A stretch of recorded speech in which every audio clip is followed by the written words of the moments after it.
few moments ago, I placed a wreath at the tomb of the unknown soldier.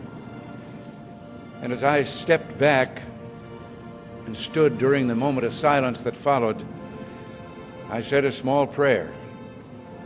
And it occurred to me that each of my predecessors has had a similar moment, and I wondered if our prayers weren't very much the same, if not identical.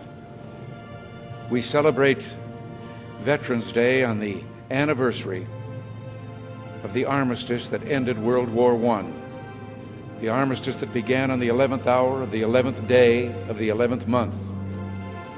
And I wonder, in fact, if all Americans' prayers aren't the same as those I mentioned a moment ago.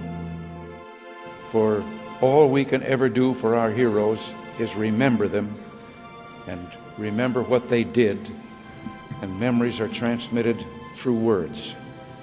We see these soldiers in our mind as old and wise.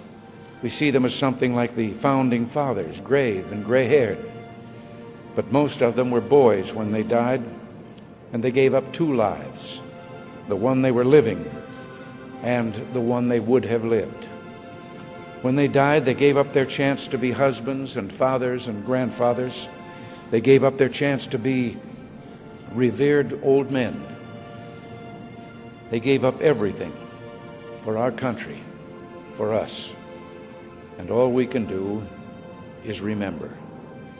There's always someone who is remembering for us.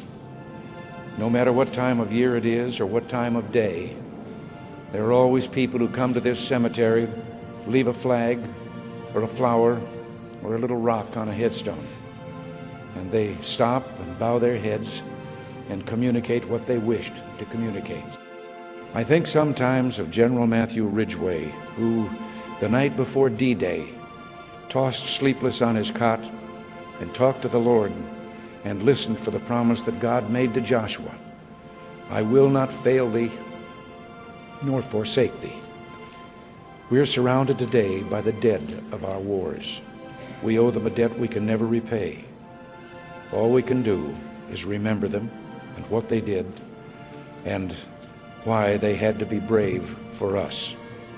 All we can do is try to see that other young men never have to join them. Today, as never before, we must pledge to remember the things that will continue the peace. Today, as never before, we must pray for God's help in broadening and deepening the peace we enjoy. Let us pray for freedom and justice and a more stable world.